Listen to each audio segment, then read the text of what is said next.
দুৰ্ভাগ্যজনক কথা এটা পৰীক্ষাত যুৱক যুৱতীক অন্তৰ্বাস পৰ্যন্ত তেওঁলোকক চেক কৰা হৈছে।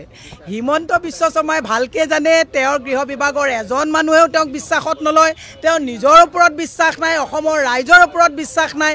গতিকে এই কামটো কৰিবলগীয়া হৈছে, কাৰণ হিমন্ত বিশ্ব শৰ্মাই তেওঁৰ পুলিচে তাৰলৈকে যদি আপোনাৰ পৰীক্ষা নকৰে, এজন অচিয়ে 60 লাখ টকা ট্ৰেডিঙত আপোনাৰ ইনভেষ্ট কৰিব পাৰে নেকি? তেওঁৰ নাকৰ তলদিয়ে দুৰ্নীতি হৈ আছে।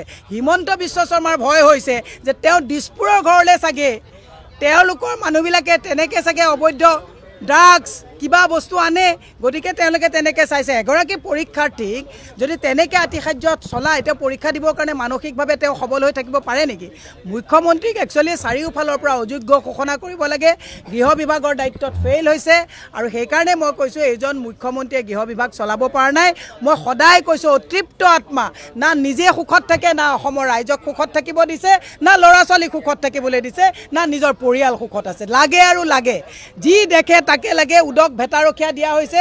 ৰাইজক কৈছোঁ উদে বহুত খালে, এতিয়া এই উদক আৰু ভেটাৰখীয়া হিচাপে দিয়াটো একচুৱেলি অসমৰ ৰাইজে ভুল হ'ব।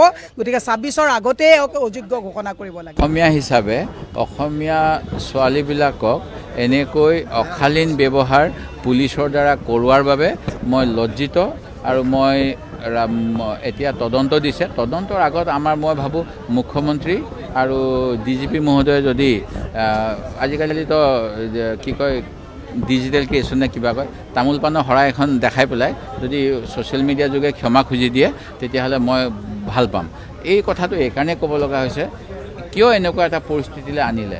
এনেকুৱা হ'ব পাৰে নেকি যে কিছুদিন পূৰ্বে অসমৰ 3rd গ্ৰেড চাকৰি 4th গ্ৰেড চাকৰিটো পাৰ্মানেণ্ট ৰেচিডেণ্ট চাৰ্টিফিকেট নালাগে বুলি এই BJP চৰকাৰে এখন জাননী জাৰি কৰিছিল। এই জাননীখন যি সময়ত মুখ্যমন্ত্ৰী মহোদয় নিজৰ বুকুত হাত থৈ কয় যে মই অসম চুক্তিৰ 5 নং দফা, অসম চুক্তিৰ 6 নং দফা, এইবিলাকত যি অসমীয়াৰ স্বাৰ্থ, খিলঞ্জীয়াৰ স্বাৰ্থ ৰক্ষাৰ কথা আছে, তাৰ কাৰণে কাম কৰিছোঁ। তেনে সময়ত তেওঁৰ নাকৰ তলেদি কেনেকৈ বহিৰাগতক নিযুক্তি দিয়াৰ সুবিধা কৰা এটা অৰ্ডাৰ ওলাইছিল। আৰু এই ক্ষেত্ৰত চাগে তেওঁলোকে যেতিয়া আমি বিৰোধীয়ে ৰাইজে এই কথাবিলাকৰ বাবে প্ৰতিবাদ কৰিলোঁ, এই শাসকীয় দলটো কিজানি মনত অকণমান, মই ভাবোঁ তেওঁলোকৰ যিহেতু অসম বিৰোধী কামেই তেওঁলোকে কৰিব বিচাৰে বুলি মই সদায় কৈ থাকোঁ, তেওঁলোকৰ কিজানি অলপ ক্ষোভিত হ'ল। সেইকাৰণে অসমীয়া ল'ৰা ছোৱালীয়ে যিহেতু চাকৰি পাবই, PRC যেতিয়া লগাৰ ব্যৱস্থা হ'ল, অপমানিত কৰিয়ে চাকৰিটো দিওঁ বুলি এই ব্যৱস্থা কৰিলে নেকি মই ভাবোঁ। সেই গতিকে তদন্ত বাদ দি প্ৰথম কথা আমি লাজ পাইছোঁ, আৰু সেই গতিকে দেশৰ ৰাজ্যৰ মুৰব্বী হিচাপে মুখ্যমন্ত্ৰীয়েও ক্ষমা খোজা উচিত চৰ্তহীনভাৱে। গৃহমন্ত্ৰী হিচাপে তেখেতে DGP আৰু সকলো SP কেও এনেকুৱা যদি কৰিছিলে তেওঁলোকে ক্ষমা খুজিবলৈ ক'ব লাগে।